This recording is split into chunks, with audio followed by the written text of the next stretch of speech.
El Espíritu Santo de Dios está presente en toda la palabra. Desde el libro de Génesis, su primera página, hasta la última página está presente el Espíritu Santo de Dios. Génesis capítulo 1, versículo 1 y 2, ustedes recuerdan la palabra que dice que en el principio creó Dios los cielos y la tierra. Y la tierra estaba desordenada y vacía, y las tinieblas estaban sobre la faz del abismo, pero el Espíritu Santo se movía sobre ellas. Ahí está el Espíritu Santo desde la creación, y también lo encontramos en la última página de la Biblia, Génesis capítulo 22, versículo 17. Lo encontramos ahí precisamente cuando en ese contexto de anuncio de la venida del Señor Jesucristo, dice: y el Espíritu y la esposa dicen, ven. Y el que oye diga, ven, como una forma anhelante pidiendo la venida del Señor Jesucristo, que por cierto, creo que está cerca la venida del Señor Jesús. Pudiéramos decir en esta mañana así: ven, Señor Jesús. Entonces está presente desde el comienzo de la palabra. Luego viene, quisieras poner en el Antiguo Testamento, es como una revelación progresiva del Espíritu Santo de Dios. Una revelación progresiva. En el Antiguo Testamento el Espíritu Santo no se manifestaba de una forma amplia para todas las personas, sino para personas especiales o en eventos especiales. Podría relatar 3 personas que fueron impactadas por el Espíritu Santo de Dios en forma directa y contundente. En Éxodo capítulo 31, versículo 1 al 5, no lo voy a leer por asunto de tiempo, pero Bezaleel, dice la palabra que fue lleno del Espíritu Santo para trabajar en el tabernáculo de reunión, el tabernáculo de Moisés, para trabajar en oro, plata, bronce, para hacer lo más precioso en el tabernáculo de Moisés, donde reposaría la presencia de Dios. Él fue lleno del Espíritu Santo en sabiduría, dice, y en talento para trabajar. Entonces esa persona, Bezaleel, experimentó la llenura del Espíritu Santo de Dios. Luego encontramos más adelante a Saúl, en el primer libro de Saúl, capítulo 10 del primer libro de Samuel, encontramos que Samuel está ungiendo a Saúl por rey. Dice que lo ungió con aceite, y en ese contexto de la unción para Saúl, dice la palabra que le dice a Samuel que el Espíritu de Jehová, un nombre con el que se conoce el Espíritu Santo de Dios, vendrá sobre ti con poder, le dijo Samuel a Saúl, y que profetizaría con ellos y sería mudado en otro hombre. Más adelante, entonces en el versículo 9 dice que aconteció luego que al volver en la espalda Saúl, para apartarse de Samuel, le mudó Dios su corazón. Y todas estas señales acontecieron aquel día. Y cuando llegaron allá al collado, he aquí la compañía de los profetas que venía a encontrarse con él, y el Espíritu de Dios vino sobre él con poder y profetizó con ellos. Vino sobre Saúl el Espíritu Santo de Dios, lo mudó en otro hombre, y luego fuera de eso, sé que profetizó. Usaba alumno de la escuela profética, y él, sin ser profeta, la unción hizo que profetizara. Podríamos aprender nosotros cómo el Espíritu Santo se va manifestando en el tiempo, y cómo también nosotros podríamos aprender en el caso de Saúl, que usted y yo necesitamos La llenura del Espíritu Santo de Dios para una transformación de nuestra vida, para un cambio radical. Cuando luchamos con cosas internas en nuestra vida que no podemos por nuestra propia cuenta, necesitamos la unción y el poder del Espíritu Santo de Dios para ese cambio, para esa renovación. Y finalmente, de algunos otros personajes que tuvieron la experiencia del Espíritu Santo de Dios en el Antiguo Testamento, dice la palabra en Hechos 1:16 que habló Dios a través de David. Y se hace referencia a unos salmos. La inspiración de David en todos los salmos, entonces aquí en Hechos se le atribuye a la operación del Espíritu Santo de Dios sobre David. Tanto salmo precioso que escribió David es fruto de esa unción, de esa llenura del Espíritu Santo. Pero pensemos una cosa, no solamente es para ellos esa experiencia, sino que también esa experiencia es para usted y para mí. La experiencia con el Espíritu Santo de Dios.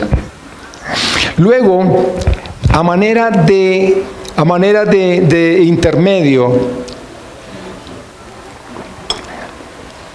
entre el Antiguo y el Nuevo Testamento, si pudiéramos decir, en la vida de Jesús, podemos encontrar el Espíritu Santo de Dios en algunos acontecimientos claves.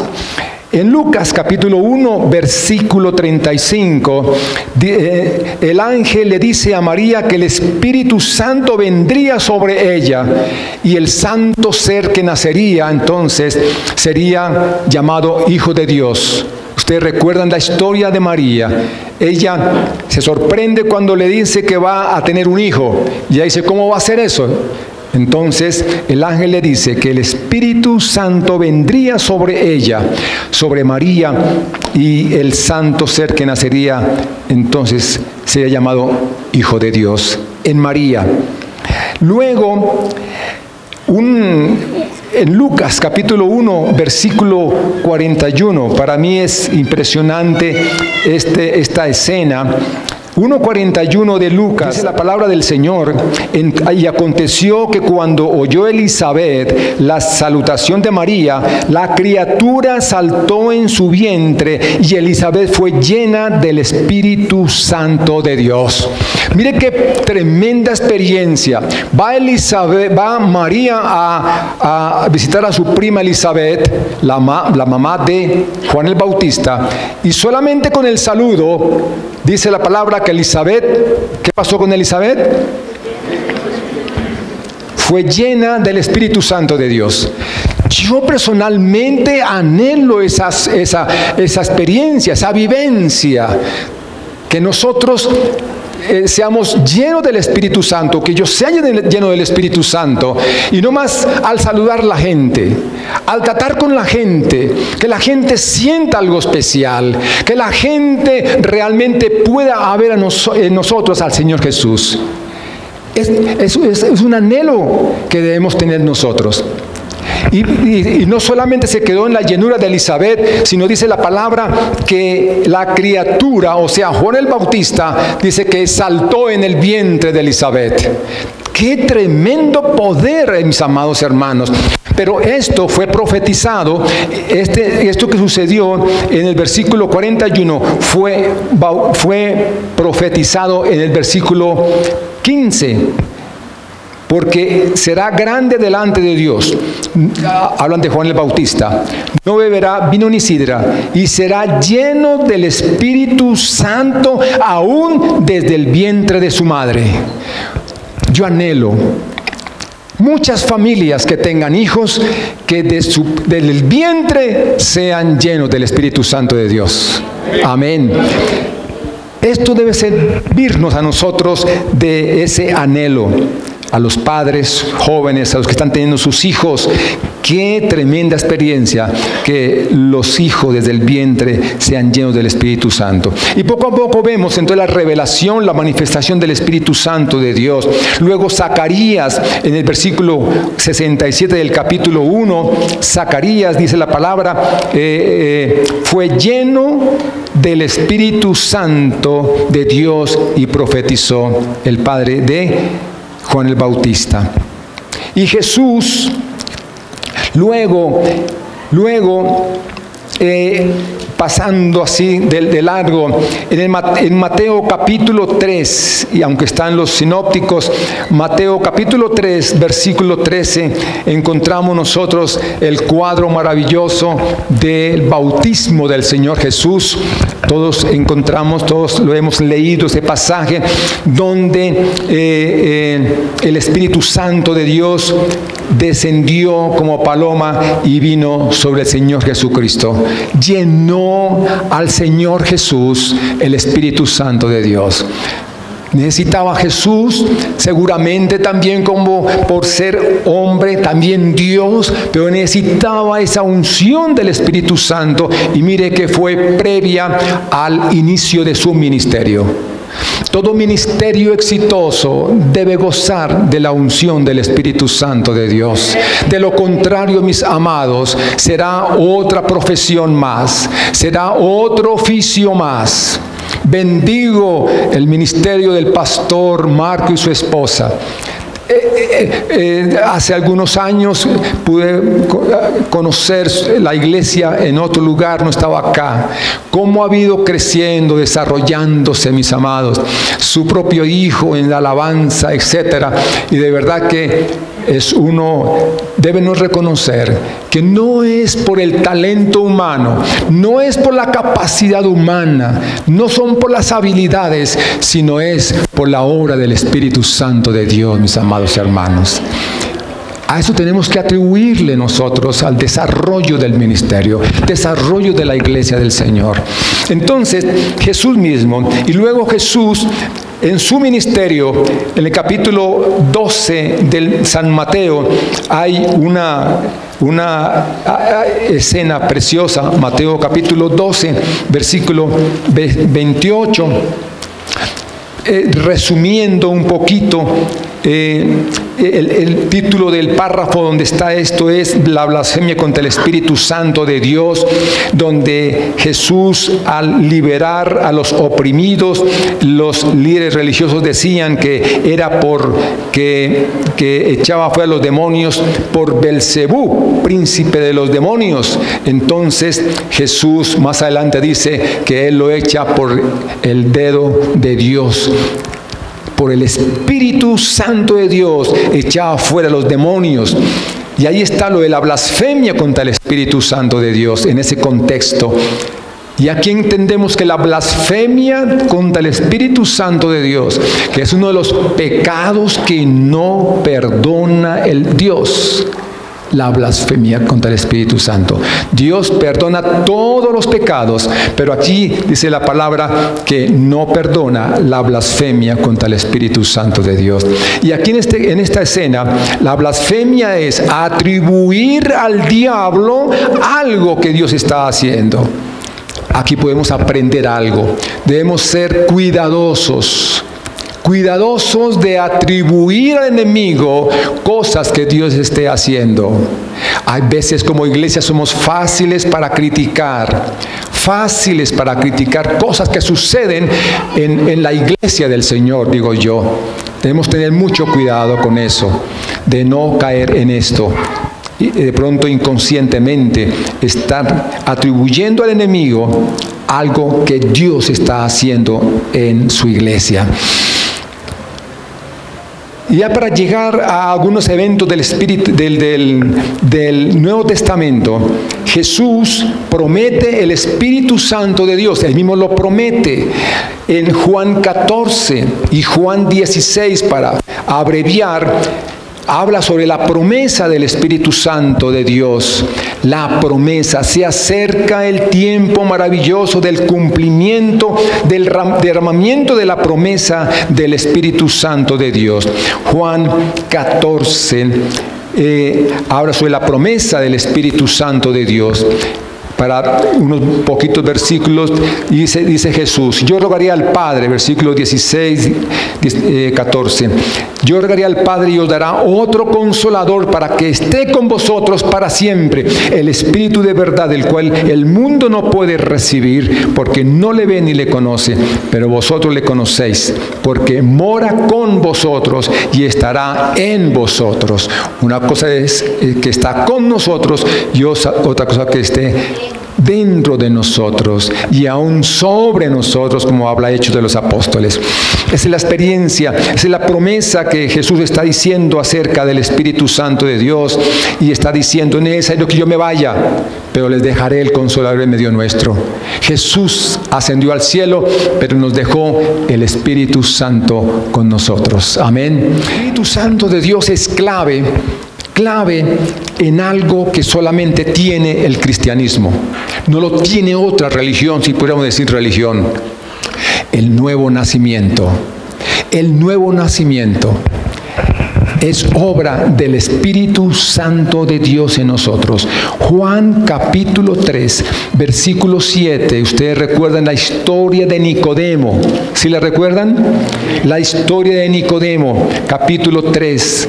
Pero en el versículo 7, cuando está hablando con Nicodemo sobre el nuevo nacimiento, y ustedes saben la historia, cómo Nicodemo dijo, es necesario, le dice Jesús a Nicodemo que para entrar al reino de los cielos era necesario nacer de nuevo. Entonces el Señor le dice en el versículo 7, no te maravilles de que te dije, os es necesario nacer de nuevo. El viento sopla de donde quiere y oye su sonido, mas ni sabes de dónde viene, ni a dónde va. Así todo aquel que es nacido del Espíritu, está con mayúscula, del Espíritu Santo de Dios. Para tener una experiencia y entrar en el reino de los cielos es obra del Espíritu Santo de Dios en nosotros. ¿Qué aprendemos de esto? Aprendemos que oramos por las personas, oramos por la familia para que se convierta al Señor, pero el que hace la obra es el Espíritu Santo de Dios a través de la palabra. A veces personas se desaniman, a veces se desaniman porque llevan años y años orando por algún familiar o algún amigo. Se desaniman o quieren hacer que las personas se conviertan por su capacidad. Algunos dicen, es que voy a convencerla. Usted no convence a nadie. Yo no convenzo a nadie. Será en otras cosas, sí, en ventas o algunos asuntos profesionales.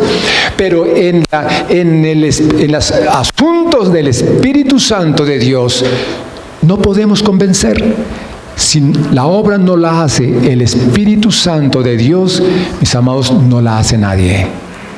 A través de la palabra. El nuevo nacimiento es el Espíritu Santo dando vida a nuestro espíritu para la nueva relación, para la nueva experiencia que tenemos nosotros ahora en Cristo Jesús.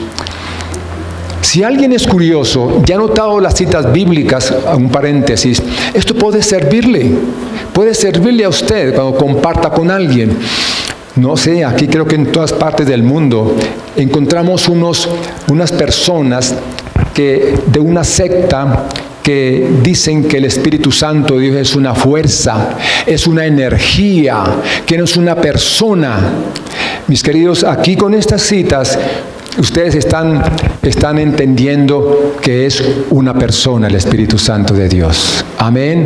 Les puede ser útil los que toman nota. Por eso es bueno venir a la iglesia, al templo, con su libreta y su Biblia y lapicero. Entrando en el Nuevo Testamento, también encontramos la promesa en Lucas 24:49. Pero ya entrando en el Nuevo Testamento como tal, ya estamos acercándonos ya al año 2000 prácticamente. Y encontramos en Hechos capítulo 2 el Pentecostés, la venida del Espíritu Santo de Dios. En ese escenario nace la iglesia del Señor Jesucristo. En el plano del tiempo y del espacio nace la iglesia del Señor. En ese contexto de la venida del Espíritu Santo de Dios, aunque ya existía desde la eternidad.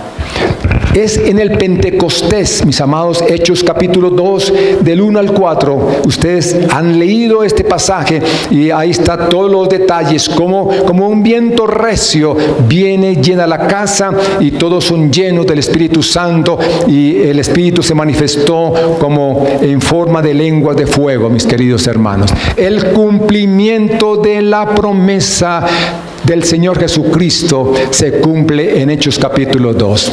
Ahí viene la controversia, aún en la iglesia cristiana. Algunos dicen que es una experiencia para aquella época, que fue para ellos.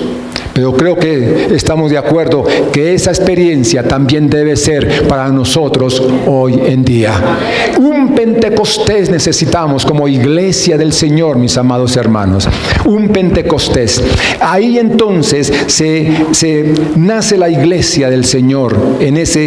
Ahí se cumple entonces la promesa llega del Espíritu Santo de Dios. Y encontramos, mis amados, hechos sorprendentes, tremendos. Vamos corriendo a través de la historia y el primero que se destaca es el hermano Pedro. El hermano Pedro, ustedes recuerdan, después en ese Pentecostés viene ese primer sermón, haciendo uso de las llaves del reino, cuando le dice el Señor a Pedro: a ti te doy las llaves del reino, para que le abra las puertas del reino a mi pueblo. Y aquí en Hechos capítulo 2 se cumple eso, y es Pedro quien levanta su voz y da su primer sermón. Pedro lleno del Espíritu Santo de Dios, mis amados hermanos. Y entonces él da ese sermón. Y en Pedro podemos nosotros encontrar una gran enseñanza que puede ser también para usted y para mí. El Pedro del Pentecostés no es el mismo Pedro de antes del Pentecostés. No más unos 53 días atrás, Pedro había dicho, solamente para decir un detalle nomás: Señor, yo iré contigo a donde quiera que sea, Señor. Hasta la muerte iré. Y ustedes recuerdan el cuadro. El Señor le dice: Pedro, no cantará el gallo. Apenas cante el gallo la primera vez, me habrá negado que me conoces. 3 veces me negarás. Un Pedro impulsivo, un Pedro sanguíneo, mis amados, un Pedro que no se conocía a sí mismo todavía. Y aquí entonces, en esa escena de la negación, encontramos al Señor Jesús. Después de que Pedro lo niega 3 veces, dice la palabra que Jesús lo miró. Pero no lo regañó, no le pegó, no le dio un garrotazo. Digo: Pedro, ¿cómo se da cuenta? Se lo dije. No. Dice la palabra que Jesús lo miró. Bastó una mirada del Señor Jesús para él entrar en un estado de arrepentimiento. Y dice la palabra que salió donde estaba y lloró amargamente. Ese Pedro, mis queridos, de Pentecostés es un Pedro diferente de antes del Pentecostés. Con poder, con autoridad, predica la palabra, y dice la misma palabra que se convirtieron como 3,000 personas en ese sermón, mis amados. Obra del Espíritu Santo de Dios en un varón, en un hombre, mis amados. Y así encontramos entonces la vivencia y la experiencia del Espíritu Santo de Dios a través de la iglesia primitiva, mis amados. Y tengo un pasaje, capítulo 2 de Hechos 2, Si alguien está pensando que esta experiencia era solamente para aquella época, mire lo que dice Hechos 2, 38 y 39. Hechos 2, 38 y 39. Dice la palabra, y ojalá lo subraye. Pedro le dijo, arrepentíos, a la muchedumbre que estaba predicándole, bautícese cada uno de vosotros en el nombre de Jesucristo para perdón de pecados y recibiréis el don del Espíritu Santo, porque para vosotros es la promesa, y para vuestros hijos, y para todos los que están lejos, para cuantos el Señor nuestro Dios llamare. ¿A cuántos ha llamado el Señor? Amén. Para ustedes la promesa y para mí es la promesa del Espíritu Santo de Dios, mis amados. Esa promesa tenemos que pedirla, tenemos que reclamarla, tenemos que experimentarla, mis queridos hermanos. Un Pentecostés personal debemos nosotros vivirlo. Personalmente tuve la experiencia, ya a la edad que tengo, yo no tengo 50 años, no tengo 55, no tengo 60, pare ahí. Tenía 24 años de edad, 24 años de edad fue ayer. Tuve la bendita y maravillosa experiencia de ser bautizado en el Espíritu Santo de Dios. He estado con la Iglesia Asamblea de Dios. Fue una experiencia maravillosa, pero yo podría contarles detalles para animarles a que anhelen ese bautismo en el Espíritu Santo de Dios. Pero una cosa es contarlo y otra cosa es vivirlo, mis amados.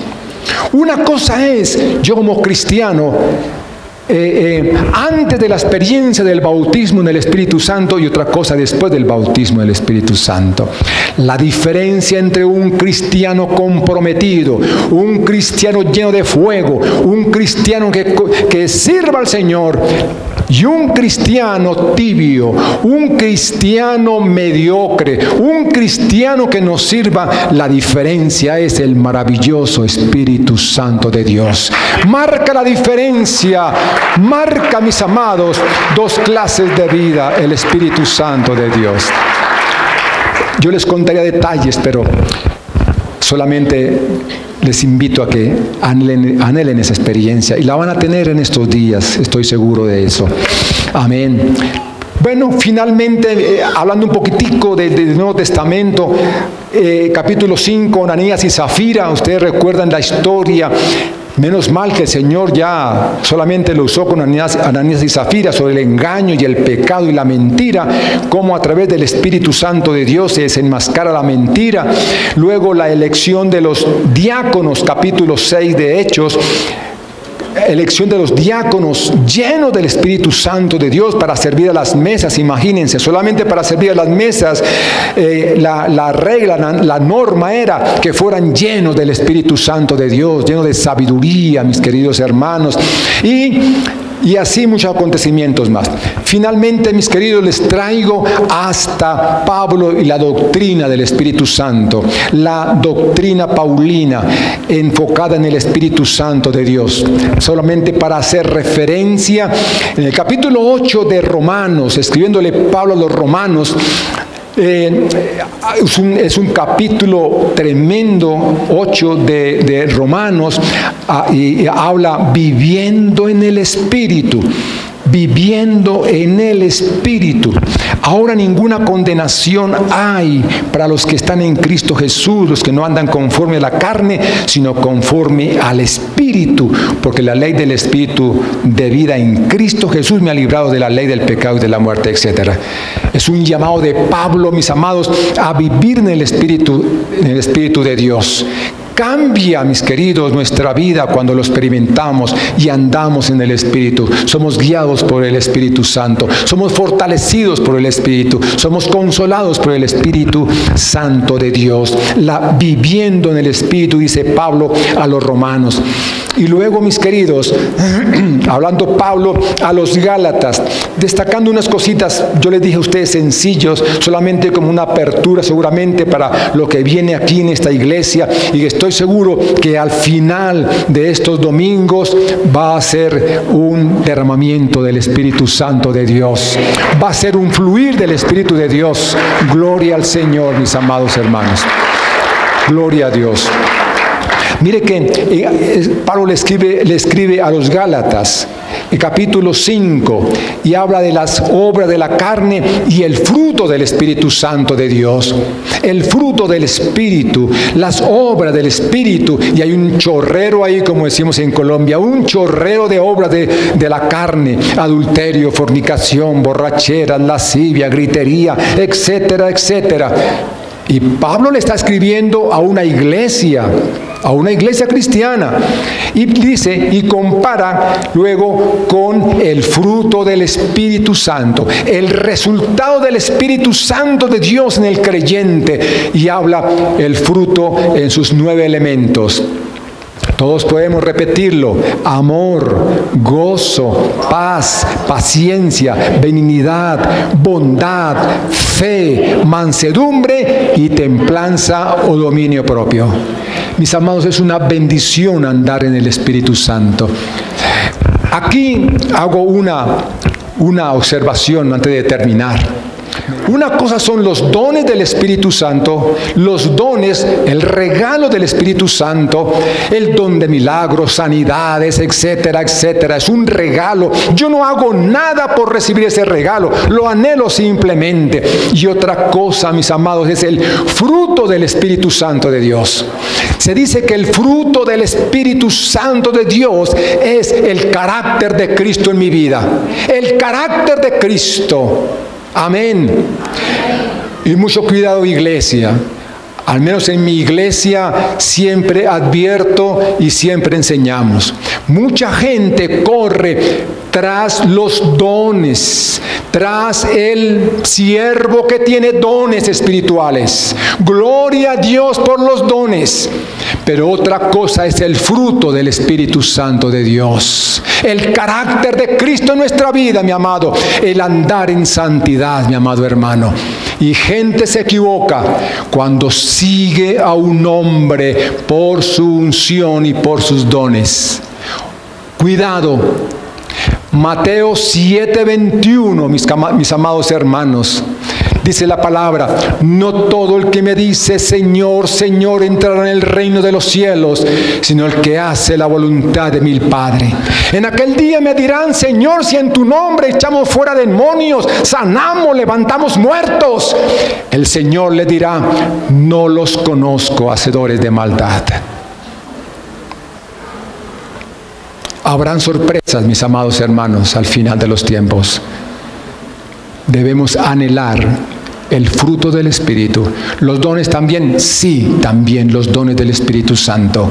Pero el fruto, mis amados, revela la personalidad de Cristo Jesús en mi vida. ¿Cómo vivo yo?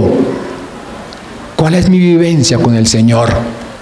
Mis queridos, finalmente, termino con un último versículo. Efesios capítulo 5, versículo 18. Por tanto, no seáis insensatos, sino entendidos de cuál sea la voluntad del Señor. No os embriaguéis con vino, en lo cual hay disolución. Antes bien, sed llenos del Espíritu Santo de Dios, mi amado hermano. Sed llenos del Espíritu Santo. Mire, y continúa el versículo, dice: hablando entre vosotros con salmos, con himnos y cánticos espirituales, cantando y alabando al Señor en vuestros corazones. Este término llenar del versículo 18 es diferente al término llenar del Pentecostés. El término del Pentecostés, llenar, fue un asunto externo, de arriba, la llenura del Espíritu Santo, el bautismo del Espíritu Santo. Este término llenar de Efesios 5:18 es un asunto que yo provoco en mi vida. Es un asunto que yo procuro tenerlo y anhelo diariamente, ser lleno del Espíritu Santo de Dios. Por eso dice la palabra, andando en el Espíritu, no andando en la carne. Una persona que se viva en las cosas de la carne, las cosas del mundo, envuelto ahí en esos quehaceres del mundo, mis amados. Somos del mundo, pero no estamos del mundo. No podrá ser lleno del Espíritu Santo. Yo veo y conozco personas que son esclavas de la televisión, son esclavas de la tecnología, y ahora hay psicólogos en el medio tecnológico porque la gente es adiccionada al medio tecnológico, mis amados. Un cristiano no puede ser esclavo de esto si quiere ser lleno del Espíritu Santo de Dios. El cristiano lleno del Espíritu Santo de Dios se manifiesta en su vocabulario, en su manera de manejar sus negocios, en el colegio, en la universidad, en la casa, en el conjunto donde vive. Es una persona diferente, la persona llena del Espíritu Santo de Dios. Amén. Les dejo el reto de la semana. Un reto para esta semana, mis amados hermanos. Haga cambios en su vida personal. Haga cambio de hábitos. Si usted quiere ser lleno del Espíritu Santo, tendrá que cambiar de hábitos. Tendrá que dedicarle menos tiempo, mis amados, a lo temporal, a lo mundano, para dedicarle un poquitico más a la oración, a la palabra, mis amados, a congregarse fielmente, si usted quiere ser lleno del Espíritu Santo de Dios. Incline su rostro. Cristiana Dos Hemisferios. Contáctanos al 343-1658 o al 099-8308-192. Encuéntranos en Facebook como Iglesia Cristiana Dos Hemisferios.